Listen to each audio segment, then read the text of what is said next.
My son texted me, "We're done, Mom. Don't come to family dinners anymore." And just like that, 30 years of family tradition vanished with one message. No call, no explanation, just silence from everyone who once called me Mom. The next morning, his company was under federal investigation. He thought he was cutting me off. In truth, he was cutting his own throat.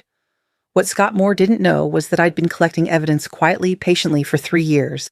Every fake invoice, every offshore transfer, every lie dressed up as business strategy. So, when that text came, I didn't cry. I poured my tea, adjusted my pearl necklace, and made one phone call. 5 minutes later, the first domino fell. "They wanted to erase me," I whispered to no one. "Now they'll learn what erasure really feels like." If you're watching this, hit subscribe, because you don't want to miss how I turned one message into his downfall. My name is Helen Moore. I am 67 years old, a widow, and the founder of Moore Industries, the company my late husband Richard and I built from a small fabric shop in Chicago. I live alone in a quiet apartment in Lakeview on the 32nd floor. I can see the lake and most of the city from my window. Most mornings are the same. I make chamomile tea, turn on the news, and let soft music play while the day begins. That morning, my phone buzzed with a notification from our family group chat called Family Dinner. The people in that chat are my son Scott, his wife Laura, my brother Michael, and his wife Denise. We use that chat for birthdays, holiday plans, and simple check-ins. I opened it expecting something ordinary. Instead, there was a single message from Scott. "We're cutting ties. Don't come to family dinners anymore." I watched the read receipts appear under it. Everyone saw it. No one asked why. No one told him to stop. Laura reacted with a laughing emoji. Michael and Denise did not respond at all. I sat still for a full minute to make sure I had read it correctly. It was not a mistake. It was clear and intentional. I did not call him back. That choice was not sudden. For the past 3 years, I have seen things in the company that did not make sense. Vendor payments to names I did not recognize, large marketing expenses that never showed results, and transfers that moved money out of accounts without a proper explanation. Each time I found something, I saved a copy. I kept emails, statements, and contract drafts in a folder in my desk. I told myself I would confront Scott in private when I had a complete picture or when I had no other choice. I did not want a public fight with my own son. I wanted facts first. During that time, I also spoke once with Catherine Bell, a corporate attorney I met through a board contact. I did not hire her then. I only asked what I should do if I ever needed to act. She said, "If the day comes and you are ready, call me. Do not send anything by email first." She gave me her direct number. I wrote it down and left it by my landline. I did not use it. I hoped I never would. Scott's message made the situation simple. If my son was willing to remove me from the family in front of everyone, he was not interested in a quiet conversation or a careful review. He had made a decision. That meant I had to make one too. I was no longer protecting a relationship. I was protecting the truth and the people who depend on this company for their paychecks. I put the phone face down on the table and took a breath. I looked out at the city for a moment and let the noise in my head settle. Then I opened the desk drawer and took out the folder labeled Proof. Inside were the records I had been collecting. Copies of wire transfers, vendor lists, credit card summaries, and screenshots of posts where Laura showed expensive purchases during months when the company had cut budgets. I checked that everything was in order. It was. I decided not to text the group and not to argue in the chat. There was nothing to negotiate. If Scott felt comfortable ending our relationship with one sentence, there was no discussion left to have.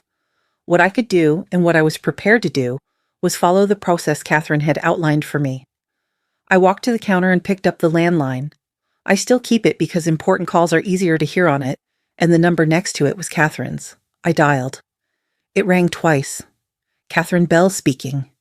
"It's Helen Moore," I said. "I'm ready to proceed." She did not ask me to explain everything on the spot. She already knew the outline from our earlier conversation. She confirmed my identity, asked me to secure the documents, and told me the next steps. She would schedule a meeting, start with a private review, and decide what formal requests were needed. I agreed. We set a time. I hung up and put the folder back in the drawer for the moment. I picked up my phone again. The message was still there in the group chat. No one had added anything. I turned the phone face down and finished my tea. That is how the day began. A clear message from my son that ended our family as we knew it, and a clear decision from me to stop waiting. I did not act out of anger. I acted because the facts were ready and the line had been crossed in public. Now there would be a record, a process, and an answer. When people look at me now, they see an older woman with neat hair, a quiet apartment, and a last name that still means something in business. They don't see the 20 years that came before all of that. The years when Richard and I worked until our hands were raw, just to keep the lights on. We started with a small fabric shop on the west side of Chicago. It was 1979. We didn't have much, a rented storefront, 2 sewing machines, and a dream to make something that would last. Richard handled production and deliveries, and I kept the books and dealt with customers. We both worked every day except Sunday. Some nights we'd close the store at 10 p.m., sweep the floors, and eat dinner on cardboard boxes because we couldn't afford a table yet. There was nothing glamorous about those early days. We made mistakes. We lost suppliers. There were winters when the heating barely worked and we wore gloves inside. But somehow we kept going. We believed in each other and we believed in what we were building. By the time our son Scott was born, we'd finally saved enough to buy our first small factory. I still remember bringing the baby there on weekends, setting up a small crib in my office while Richard worked on the floor. The sound of sewing machines was like a lullaby to him. I used to tell Scott stories while we walked through the factory aisles. "You see these people?" I'd say. "They're the reason we can eat. Never forget that." He'd nod, holding my hand, his little fingers always sticky from candy. Once, at a local fair, I bought him a small toy hammer. I told him, "Real strength isn't about making people afraid, sweetheart. It's about making them trust you." He repeated it back, like he wanted to remember. At that moment, I thought he'd grow into a good man. For a while, things were good. More industries grew. We moved into high-end textiles and got our first big clients. Richard loved the work, maybe too much. He'd spend long nights at the office saying, "Just one more order, Helen." Then, one morning, he didn't wake up. Heart failure. He was 52. The day he died, I thought about closing everything. The business felt impossible without him, but the company carried his name, our name, and I had a son to raise and a team of employees who depended on us, so I went back to work 2 days later. Those first years after his death were brutal. Scott was 25 and still figuring out who he was. I was learning how to be both a mother and a CEO. I signed contracts I barely understood, stayed up late balancing numbers, and sat through meetings where men twice my age told me how brave I was for trying. They didn't mean it as a compliment. I kept going anyway. I hired smarter people, I learned, I fought, and little by little the company stabilized. The media called me the Iron Widow of Chicago textiles. I hated that title, but I kept it. Sometimes you let people underestimate you. It gives you room to move. Years later, when Scott joined the company full-time, I thought it was the start of something beautiful. He was smart, confident, and had ideas about modernizing the business. I was proud. I stepped back a little to let him lead, believing he'd carry on what his father and I had built. For a while, he did. But success changes people. Slowly, I began to notice the distance. Less phone calls, fewer dinners, polite smiles at board meetings that didn't reach his eyes. Then came Laura, the woman he married. She was charming, ambitious, and always perfectly dressed. I wanted to like her. I tried to. But she treated me like a piece of furniture that didn't match the decor. Still, I stayed quiet. Families go through phases, I told myself. I convinced myself that I was overthinking it. But the truth was, I had already started losing my son. Not to death like Richard, but to ego, money, and pride. A few months before the text message, I sat at a company gala celebrating 30 years of Moore Industries. I wore a simple navy gown and the pearl necklace that once belonged to my grandmother. It felt like the right moment to be proud. Scott was the keynote speaker that night. He stood under the lights, tall, confident, the picture of success. Laura stood beside him, smiling for the cameras. He spoke about innovation, leadership, and the company's legacy. He thanked investors, partners, and everyone who made Moore Industries what it is today. He didn't mention me, not once. I sat in the audience holding my glass of red wine, pretending to listen, but inside I felt something close quietly, like a door that would never open again. People around me applauded. I smiled for the photos, but I thought, they have no idea what it cost to get here.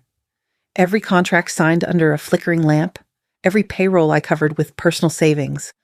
Every night I stayed awake after Richard died, trying to keep the company alive while raising a grieving son. And now here he was, talking about his vision, like it had started with him. When the applause faded, I left early. The driver offered to wait, but I told him no. I wanted to walk. Chicago was cold that night, the kind of cold that bites through fabric, but it cleared my head. When I got home, I went to my dresser and opened a small velvet box. Inside was the same pearl necklace. I took it off, ran my fingers over it, and whispered what my grandmother used to tell me. You only wear these when you're ready to keep your head held high. That night, I decided I'd never bow my head again. Not for my son, not for anyone. I kept the envelope labeled Bell and Associates in the back of my desk drawer for years. It was yellowed around the edges and sealed with tape that had started to lose its stick. I had written that label myself the day I met Catherine for coffee 3 years ago, when I first suspected Scott was taking money from the company. She had told me, keep everything, every receipt, every transfer, every message. One day you'll need them. That morning, I decided the day had come. I opened the drawer, took out the envelope, and placed it on the counter. Then I sat down at the landline phone and dialed the number printed on the card inside. It rang twice. Catherine Bell speaking. Her voice sounded exactly as I remembered, steady, confident, like she'd been expecting my call all along. It's Helen Moore, I said. I think the silence has lasted long enough. There was a small pause, then a soft laugh. Helen, I wondered when you'd reach this point. How soon can you meet? I'm home all day. Then I'll come to you. By the time the afternoon light began to fade, Catherine was standing at my door. She hadn't changed much since college. Her hair was shorter, her suit sharper, and the energy around her was the same, controlled and purposeful. We hugged briefly, then got to work. I led her into the living room. The curtains were half drawn, letting in a cold blue light that made everything look clean and distant. The table in front of us was covered with papers, folders, and a half-empty pot of tea. She glanced at the stacks of documents and raised an eyebrow. You weren't exaggerating. No, I said quietly. I've been collecting all of this for 3 years. I started laying the documents out in rows, copies of invoices, bank transfers, internal messages, fake signatures on contracts. I explained each one. Here, that's the first payment that didn't match a client record.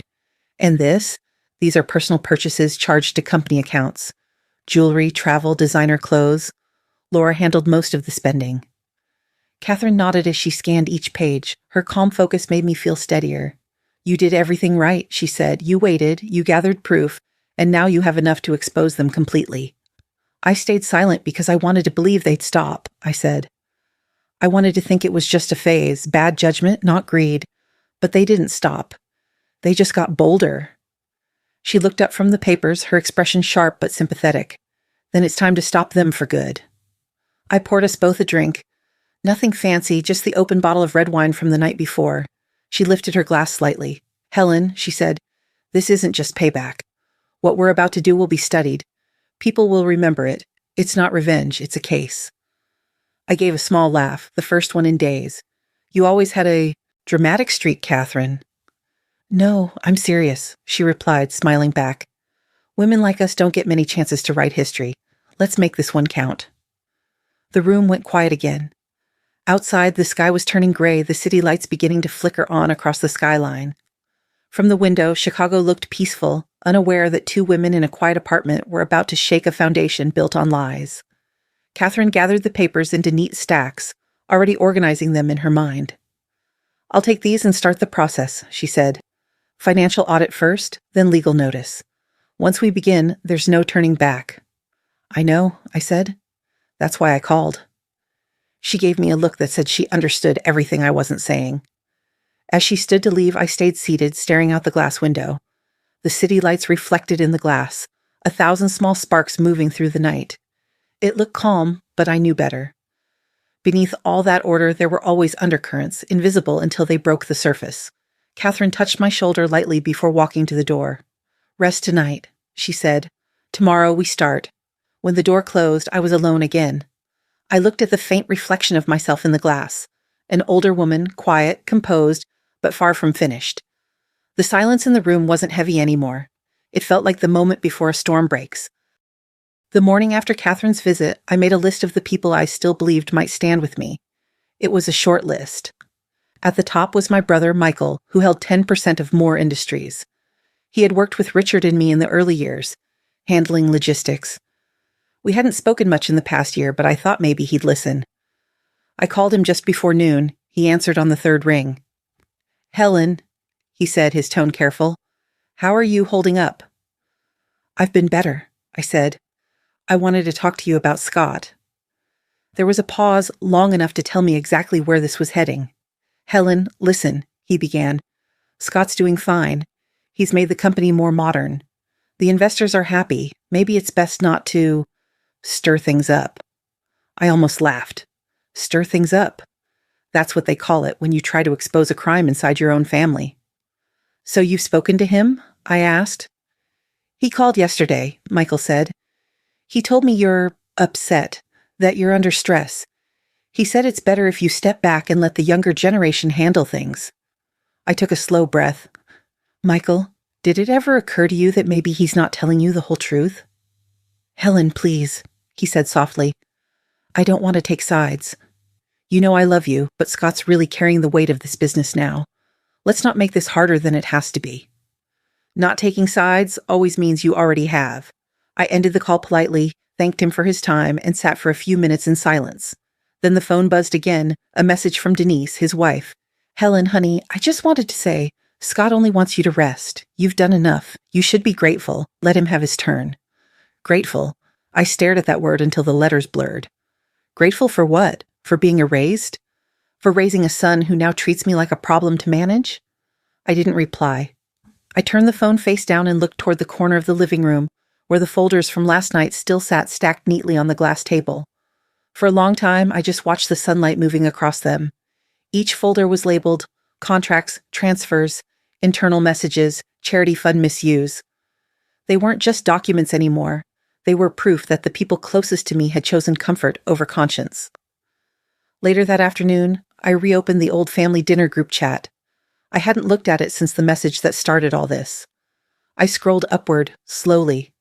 There were photos of birthday cakes, new cars, vacations, office parties, and smiling faces at Noah's college graduation, my grandson. There he was in his cap and gown, standing between Scott and Laura. The post was from 3 months ago. I hadn't even known the ceremony happened. I kept scrolling, messages about family trips I wasn't invited to, inside jokes that used to include me, Laura's pictures of the new house, her favorite mother-in-law comments, aimed at someone else, Scott's godmother, apparently. Every trace of me had been replaced or ignored. It was like I had died and no one remembered to tell me. I sat back in my chair and whispered to myself, not out of anger, but simple disbelief. I disappeared from my own story and no one noticed. It's a strange kind of grief, the kind that doesn't make you cry but makes you colder, quieter. I realized the truth. They weren't just ignoring me out of politeness or discomfort. They were protecting what Scott built on top of my work. Their silence wasn't confusion, it was self-preservation. By evening, I had made my decision. I gathered every printed document from my files and placed them into a large binder. On the front, I wrote in black marker, Proof, Phase 1. That label meant something to me.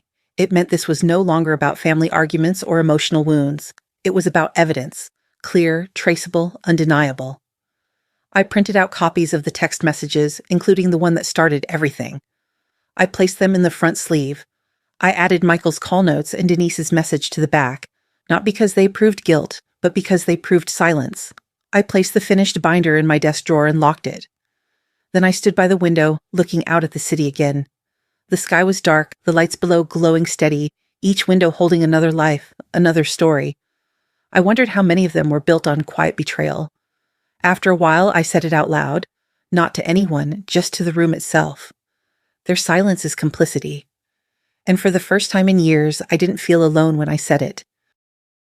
2 days after the call with Michael, I woke up to an email from Catherine Bell. The subject line was short and direct. Charity fund, possible issue. Inside was one sentence. Helen, I found something strange in the foundation's transactions. Call me.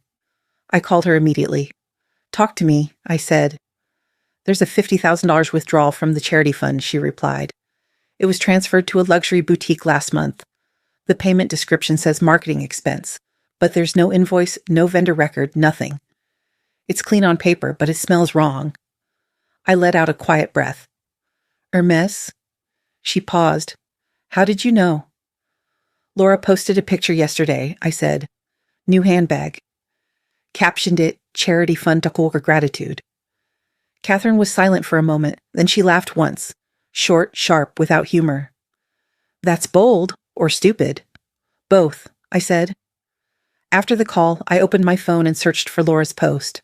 There it was, a glossy photo of her in a white dress, holding a champagne glass in one hand and a brand new Hermes bag in the other. The caption read, feeling blessed to give back through the Moore Foundation. Shaka gratitude. Yakam Charity Fund. Yakara women in business. The comments were full of heart emojis and compliments. Such an inspiration, someone wrote. You're the definition of success, said another. I stared at the screen for a long time, scrolling through the praise she'd earned using my name and my money. That foundation had started in Richard's memory. It was meant to fund scholarships and hospital equipment, not handbags. Quietly, I said to myself, she's raising a glass with the same hand I once taught to hold a cooking spoon. It was strange, that old memory came back so clearly. The first time Laura visited our home after she married Scott, she didn't know how to cook anything. I showed her how to make Sunday stew, how to taste before seasoning. She laughed nervously back then, so eager to impress. I wanted to believe she could fit into our family. I was wrong about that, too. I took a screenshot of the post, saved it, then forwarded it to Catherine. A few minutes later, she replied with an attachment, a copy of the transaction record. The money had come directly from the Moore Foundation account, signed off by Laura under executive oversight. Catherine wrote in her message, "This is enough to start an internal audit. You don't move $50,000 to a boutique without leaving fingerprints." I replied simply, "Proceed." Then I called her. "What's your take?" I asked. "If we push this, it'll open everything else," she said. "There's a pattern. The more I look, the more I see these small transfers. $8,000 here, $12,000 there, always under the reporting threshold. Whoever planned this thought they were clever." "They're not clever," I said, my voice even. "They're sloppy, and arrogance makes people careless." Catherine hesitated. "Do you want to confront them yet?" "No," I said. "Not yet. A smart person doesn't strike back. They wait until the rope is long enough for the guilty to hang themselves." She gave a small sound of approval. "That's cold, Helen." "Cold is what's left when you stop expecting love," I said. After the call, I sat by the window again. Chicago was loud that afternoon. Sirens, car horns, the usual rhythm of the city, but all I heard was the quiet inside the apartment. It wasn't sadness anymore, it was calculation. I opened my laptop and began organizing the new evidence. Every screenshot, every document, every transfer confirmation. I printed them, labeled each one carefully, and placed them in a new folder. On the cover, I wrote in bold ink, "Proof, Phase 2. Before closing the folder, I added one more thing, a printout of Laura's Instagram post. I circled the hashtags in red pen, Ichan Charity Fund Sakarn Gratitude. Underneath, I wrote a note for myself. Gratitude is easy when you're spending someone else's money. By the evening, Catherine had already started contacting the auditors she trusted. She texted me, "Give me 48 hours, we'll have movement." I replied with a single word, "Understood." I poured myself a glass of water, not wine this time. I wanted a clear head. The sun was going down, painting the city orange and gold. In the reflection of the window, I could see my face, calm, steady, unshaken. I thought about the years I spent building everything they were now using for status and greed. And for the first time, I didn't feel grief. I felt purpose. The evidence was real. The proof was solid. The silence around me no longer felt lonely. It felt strategic. I placed the Phase 2 folder next to the first one in the drawer and locked it. My reflection stayed in the window, faint but clear. The city lights flickered like 1,000 small warnings. Quietly, almost like a promise, I said, "The game has started." It was almost midnight when my phone rang. At that hour, I only expected silence. But when I looked at the screen, I saw a name I hadn't seen in months. Noah, my grandson, 19, a journalism student at Northwestern. Smart, curious, too honest for his own good. I hesitated before answering. Then I picked up. Grandma? Noah, what's wrong? Dad said you're not well. He said you're forgetting things, that you shouldn't be alone. For a moment, I couldn't speak. I had imagined a lot of things, betrayal, anger, gossip, but not this. Not lies told to a child who once thought I hung the moon. He said I'm losing my memory? I asked quietly. Yeah. He told me you've been confused lately, that you don't understand what's happening with the company anymore. And do you believe that? There was a pause, long enough for me to hear him exhale. I don't know what to believe. But if you were confused, you wouldn't remember to call me on my birthday every year. You wouldn't know my schedule better than my own mom does. I smiled even though he couldn't see me. You always were good at noticing things. So, is any of it true? No, sweetheart, it's not. Then why would Dad? Because when people are caught stealing, they need a story that makes them look innocent. He was quiet again. Then softly, so they really did steal? I didn't want to say it out loud, but the truth was already between us. Yes, I said. They did. From the company. From the foundation. From everything your grandfather and I built. Grandpa's company? Ours, I corrected gently. He started it, but I kept it alive. I worked too hard for too long to watch them destroy it with greed. There was another pause. I could hear him swallow hard. Dad said you're bitter, that you're trying to ruin him out of revenge. If I wanted revenge, I said softly, I'd have acted a long time ago. This isn't revenge, Noah. This is correction. I believe you, he said quietly. Can I see you tomorrow? The next morning, we met at a small cafe near Lake Michigan, the one tucked between the bookstore and the bike shop. It was almost empty, just a few students with laptops and a couple of old men reading the paper. Noah was already there when I arrived. He stood up quickly, taller than I remembered, his hair messy, eyes tired but bright. When he saw me, he smiled with that same shy warmth he had when he was little. Grandma. Noah. We hugged, careful, uncertain at first, then tighter. When we sat down, he pulled a small recorder from his backpack and set it on the table. I hope this isn't weird, he said. I'm working on a podcast for my media ethics class. It's about truth and family. I wanted to talk to you about everything. I raised an eyebrow. You're recording your grandmother for homework? He laughed nervously. Kind of. But also because I want people to hear your side. You deserve that. For a while, we just sat there, watching the light on the lake shimmer through the cafe window. Then he pressed record. Okay, he said. Tell me about Grandpa. I took a deep breath. Your grandfather, Richard Moore, was the most decent man I ever knew. He believed in hard work, in keeping promises. But more than anything, he believed in keeping promises to yourself. He used to say, if you don't trust your own word, you'll spend your life cleaning up lies. Noah nodded slowly, listening like every word mattered. And you kept that promise? Every day, even when it cost me things I loved. He looked down at his hands. I wish I'd known him better. He'd be proud of you, I said. He always said the world needed more truth-tellers. Seems like you're becoming one. He smiled a little, but his voice trembled when he spoke again. Grandma, I don't understand how Dad could do this. He used to talk about you like you were his hero. People change when they start confusing success with value, I said. Your father thought money meant respect. He forgot that respect has to be earned. He looked out at the water for a long time before speaking again. I want to help you, he said finally. Whatever this is, I want in. You're not alone. I shook my head gently. You're too young for this fight. So what? Truth doesn't have an age limit. He said it with such conviction that I couldn't help but smile. You sound just like your grandfather, I told him. Then I reached into my bag and took out a small digital recorder, one that I had used for documenting my calls with Scott and my notes for Catherine. I placed it in front of him. Take this, I said. Use it for your project. If they ever tell you I'm lying, let the sound speak for me. He picked it up carefully, like it was something fragile. You mean record them?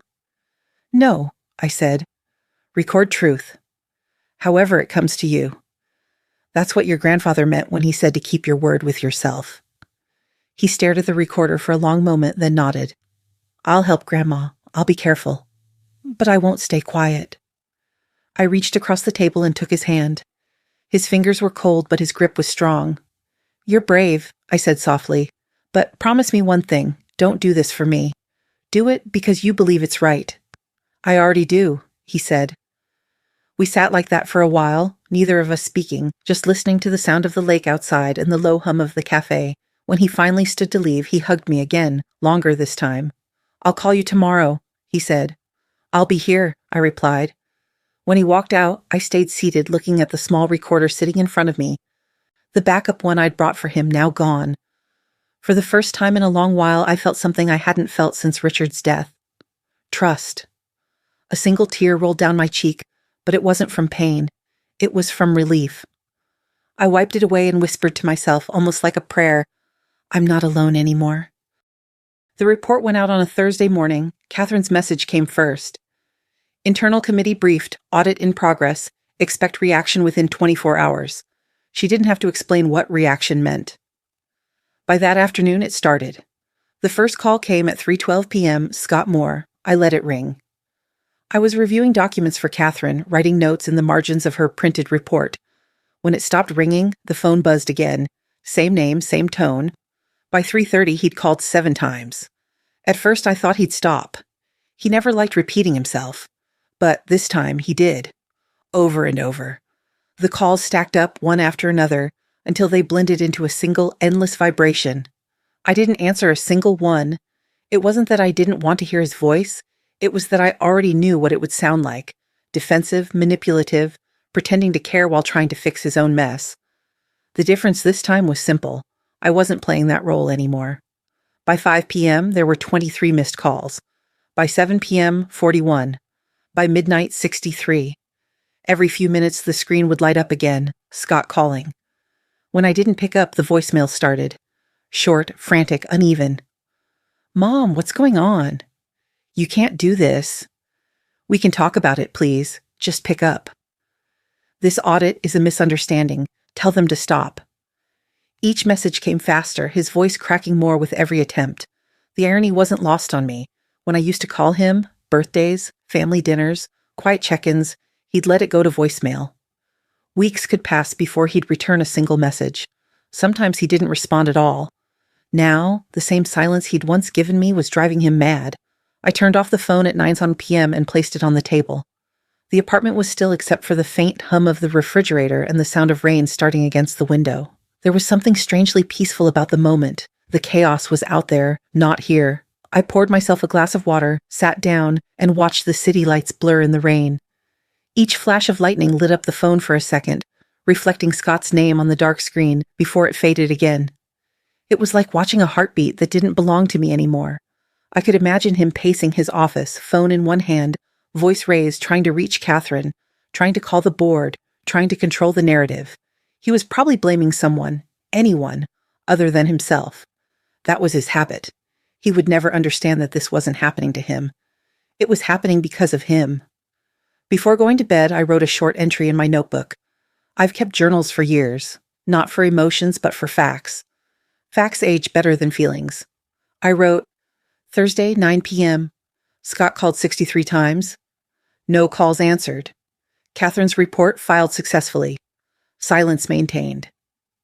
It wasn't much, but it was a record, a small piece of truth in a house that had once lived on polite lies. I left the phone off and placed it in the drawer next to the folder labeled Proof, Phase 2. Then I stood at the window, looking out at the streets below, watching the rain slide down the glass like thin lines of silver. Somewhere across the city, my sun was unraveling. I should have felt satisfaction, maybe even triumph. But what I felt was something quieter, a calm so deep it almost scared me. That was the moment I realized I didn't need to prove anything anymore. Not to him, not to anyone. The truth was already in motion and nothing could stop it now.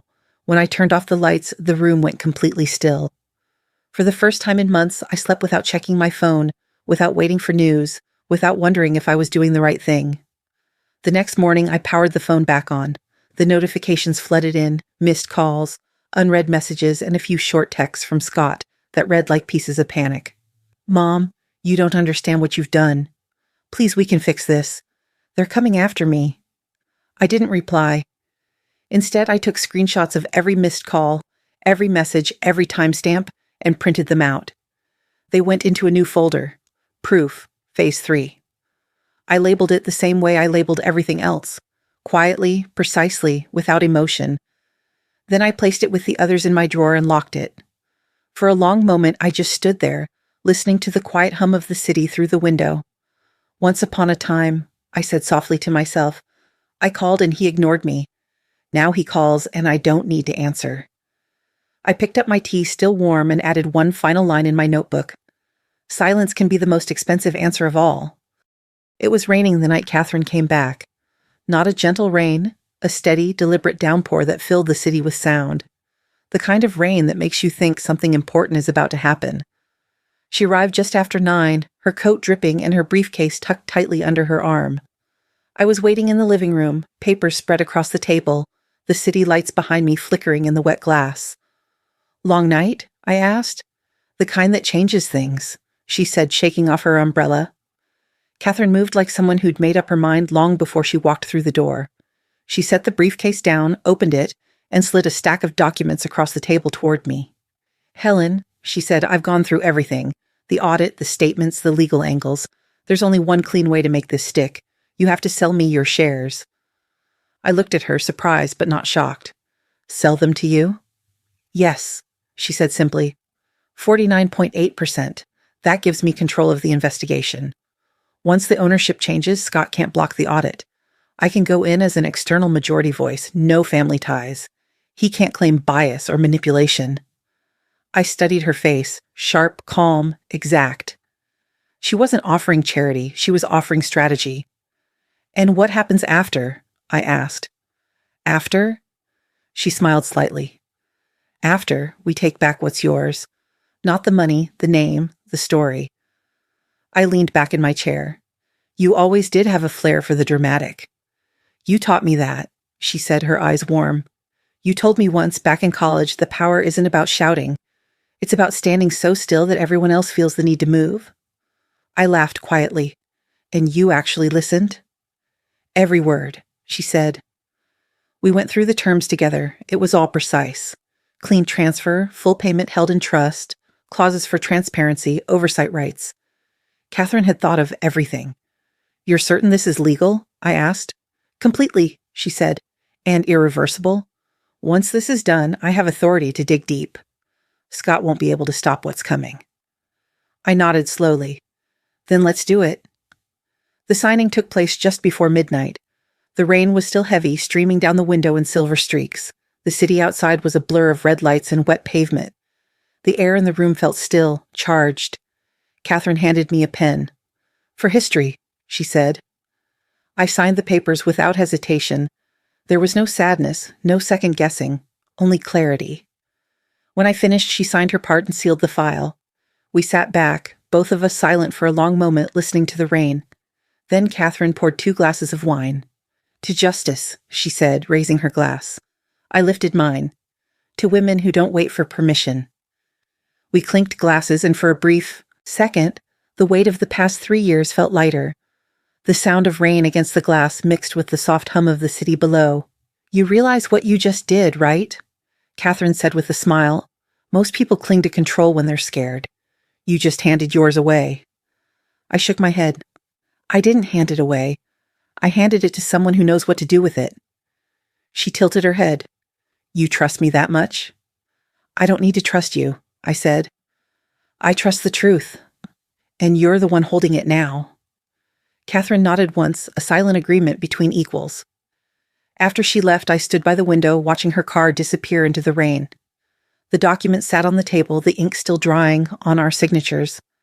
I placed my hand on the folder. It was more than paper. It was the start of something alive, something with momentum. For years, I'd been told to be grateful, to be quiet, to let others handle things. Tonight, I had done the opposite. I hadn't lost anything. I'd gained everything that mattered. I looked at my reflection in the dark glass, the lines on my face, the silver in my hair, the calm in my eyes. Quietly, I said to myself, I didn't lose anything tonight. I just bought back my soul. The rain kept falling outside, steady and relentless, a cleansing rhythm against the glass. Inside, the silence felt earned, like the moment after a verdict is read. The war hadn't begun yet, but the balance had shifted. For the first time in years, I wasn't defending myself. I was moving forward. It started on a Monday morning, the kind of morning that looks calm until you realize a storm's already in motion. I woke up to the sound of the television in the background. I rarely turned it on anymore, but the remote must have been pressed by accident. The first words I heard were my own name. Helen Moore, said the anchor, the 67-year-old former chair of Moore Industries, is reportedly struggling with cognitive decline, according to family sources. Family sources? I didn't need to guess which ones. They played a clip from a press conference.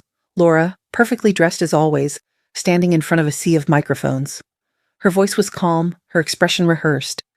"This has been a difficult time for our family," she said, hands folded like a politician. "Helen has always been a strong woman, but lately she's been confused. Scott and I are doing everything we can to protect her legacy and the company she built." She paused just long enough to look compassionate before continuing. "Our priority is her health. We asked for privacy and understanding during this time." The reporters nodded sympathetically. They didn't know they were watching theater. On the screen, a banner read, "Son steps in to save family business after mother's cognitive decline." I didn't get angry. I didn't throw the remote or call Catherine or even change the channel. I just sat there, stirring my tea, watching my own reputation being slowly rewritten by the people who'd already stolen everything else. They had finally decided to fight dirty. By noon, my phone was full of messages. Former colleagues, old friends, even distant relatives, all wanting to check in. Their words were polite, but the tone was the same. Pity disguised as concern. "We're so sorry, Helen. Must be hard, losing control. If you need help managing your affairs, dear, just say the word." I didn't reply to any of them. Let them wonder, let them talk. The truth has its own patience. I made another cup of tea, turned the volume down, and let the news play in the background. Every new headline seemed more ridiculous than the last. Company insider claims Helen Moore no longer attends board meetings. Family expresses concern over erratic behavior. Scott Moore seen visiting mother's apartment. Sources say confrontation ended badly. Confrontation? I almost laughed. The only confrontation that ever mattered had already happened, when I decided to stop explaining myself. As the reporters spoke, I thought of something Richard used to say when one of our competitors tried to smear us. "Sometimes, Helen," he told me, "your enemies shoot themselves in the foot while aiming at your head. All you have to do is stay still." I stirred my tea again, smiling quietly. "You were right, Richard," I murmured. "They just pulled the trigger."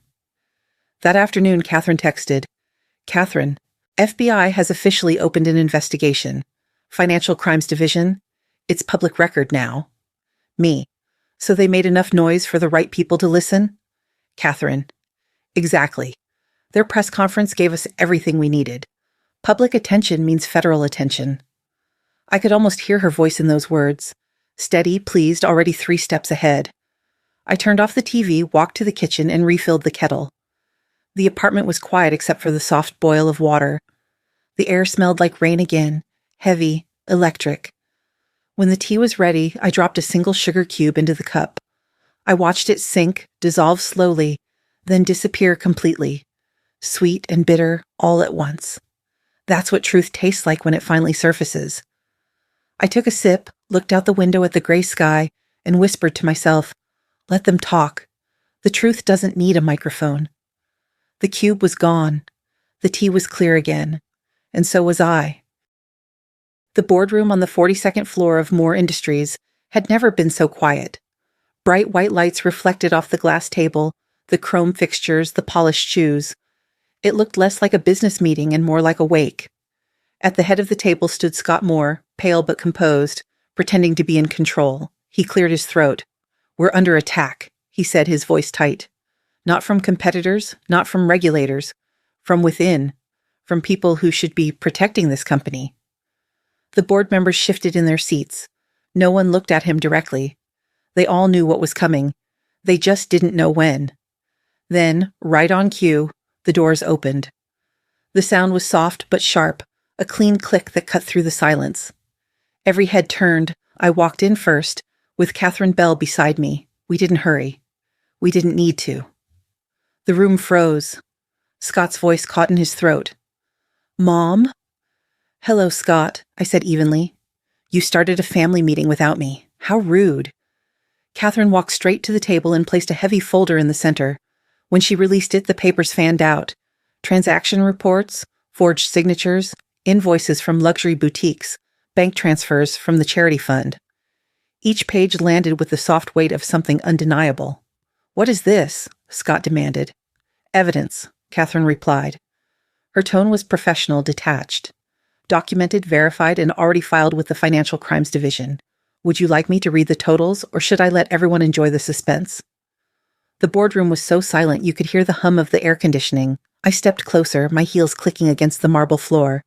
Scott, I said softly, do you remember when you were 7 years old? You stole a cookie from the kitchen and blamed it on Maria, the housekeeper. His mouth opened slightly, confused. What does that have to do with... She lost her job because of you, I continued. She had 3 children. You cried when I found out. You said you'd never lie again. The room was still. I thought you learned something that day, I said. Turns out you just got better at lying. For a moment I saw the little boy he once was, scared, small, desperate to be forgiven. Then the mask slipped back into place. Mom, please, he said, his voice cracking. You don't understand what's happening here. This is business, not theft. We moved funds strategically. Everyone does it. Not everyone steals from a foundation named after their father, I said. He reached out toward me, but I stepped back. You did this to yourself, Scott. Laura was sitting beside him, her face pale, mascara streaked from tears she hadn't even tried to hide. She reached for his arm. Scott, stop talking. Laura, Catherine said coolly, we've already reviewed your transactions too. Would you like to explain the $50,000 marketing purchase from Hermes? Laura's breath caught. She shook her head. That's not. It's exactly what it looks like, Catherine interrupted. Scott slammed his fist on the table. You can't just walk in here and accuse us. Actually, Catherine said calmly, we can. She opened a second folder and held up a document. This is the legal transfer of shares, signed and certified. As of last week, I hold controlling interest in Moore Industries. Effective immediately, you are suspended pending investigation. The words hung in the air like a final verdict. You're lying, Scott said, almost whispering. No, I said. You are. Catherine turned to the head of security, who had been standing quietly by the door, waiting for the signal. Mr. Moore and Mrs. Moore, she said formally, you are no longer authorized on these premises. Please collect your belongings. For a second, no one moved. Then 2 security officers stepped forward. Scott's voice broke into a plea. Mom, you can't do this to me. I'm your son. I looked at him for a long time. The room seemed to shrink, the noise fading to nothing but the sound of rain against the windows. I'm not destroying my family, I said quietly. I'm taking out the trash. He flinched as if the words themselves hit him. Laura began to sob, covering her face with her hands. Scott tried to say something else, but the guards were already guiding him toward the door. The moment they stepped out, the doors closed behind them with a clean final click. The sound echoed through the room like a gunshot. Silence. Absolute, heavy, earned silence. I stood there for a moment, breathing slowly, letting the weight of it all settle. Catherine gathered the remaining papers and placed them neatly in her briefcase. It's done, she said. No, I replied. It's begun. She gave me a small smile. You handled that perfectly. I looked out the window at the storm outside, rain streaking down the glass, lightning flashing over the skyline. He said we were under attack, I murmured. He just didn't realize who from. Catherine closed the folder, snapped the latch, and straightened her coat. What now? She asked.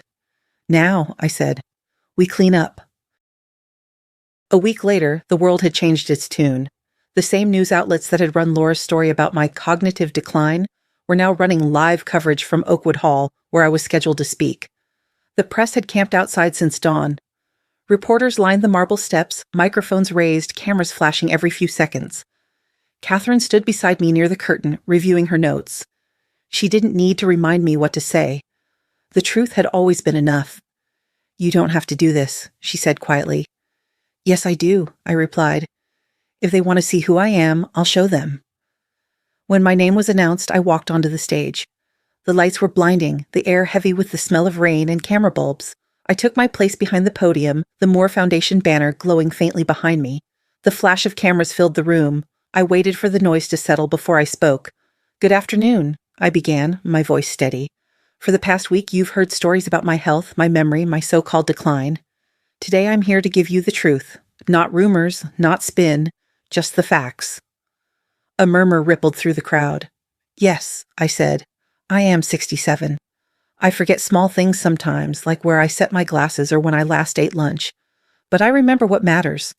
I remember the business my husband and I built from a small sewing shop. I remember the names of the first women we hired, Mary, Anna, and Ruth, who worked double shifts to help us succeed. And I remember every number on every document that proved what my son and his wife took from this company." The room fell silent. Even the clicking of cameras slowed. A reporter raised his hand. "Mrs. Moore, your son accused you of fabricating evidence to take back control. What do you say to that?" I smiled, the kind of small smile that says you've already won. "If my memory were fading," I said, "how did I remember enough evidence to save 3,000 jobs?" A brief pause, then laughter, a few gasps, and the sound of shutters going off like applause. Another reporter shouted, "Would you consider this revenge?" I looked at him directly. "No, justice isn't revenge," I said. "It's the measure of survival. It's what keeps people honest. It's what separates chaos from order. My son mistook silence for weakness. But silence can be power, the kind that waits until the truth can speak for itself." The flashes grew brighter, faster, the room alive with energy. I didn't flinch. I had waited years for this moment, not to humiliate anyone, but to restore what was lost. "This isn't about one family," I continued. "It's about accountability, about what happens when those who build are betrayed by those who inherit. The Moore Foundation will continue its work, with integrity, transparency, and purpose. Every stolen dollar has been recovered and redirected to the people who actually earned it." When I finished, the room erupted in questions. I answered a few, short, direct, polite. Then I stepped back from the podium. Catherine was waiting for me at the bottom of the steps, just behind the curtain. The noise of the reporters faded into a distant hum.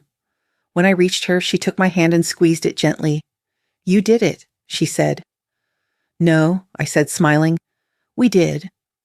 For a moment, we just stood there, two women who'd been underestimated for most of their lives, standing side by side in the middle of a storm they had already outlasted.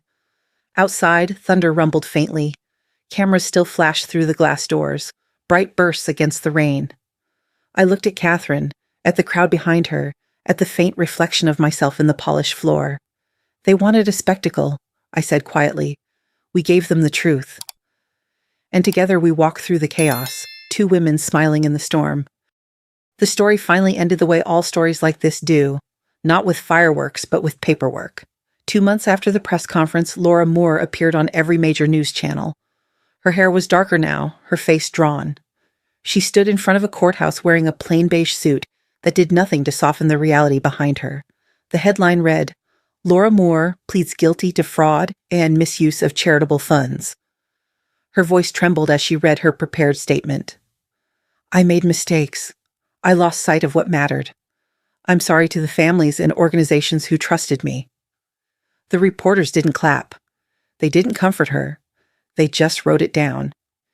Inside, the judge handed down a 3-year sentence and ordered restitution for the money she'd stolen.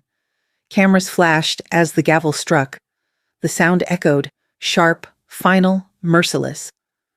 Later that evening, I watched the broadcast from my living room. Catherine was in Washington handling legal follow-ups, and Noah was back at school, writing his next podcast episode about truth as legacy. I was alone, just me and the TV. Laura's image filled the screen, eyes down, hands shaking as she was led away.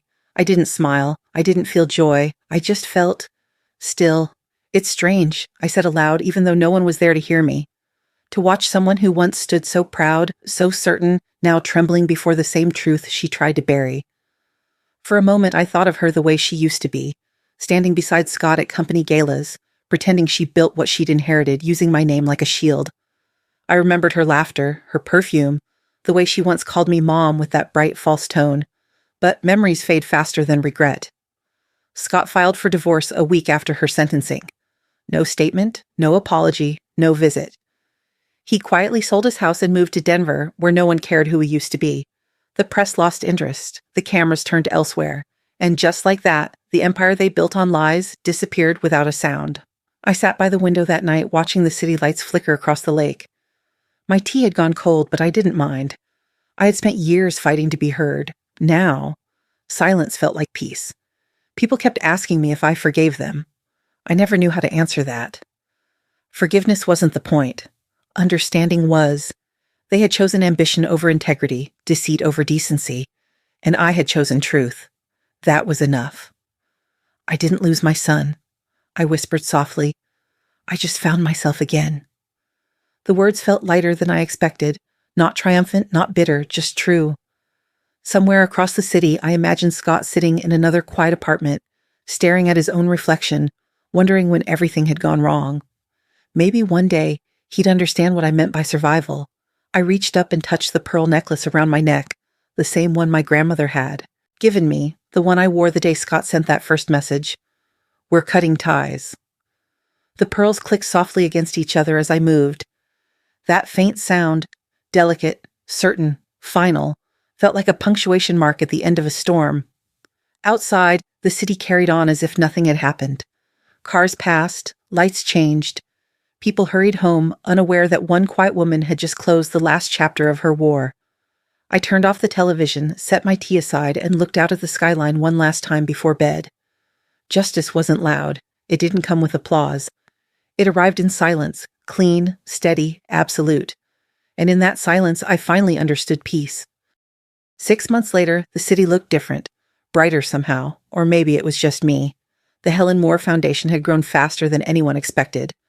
What started as a modest recovery fund had become a movement, grants, scholarships, and training programs for women rebuilding their lives.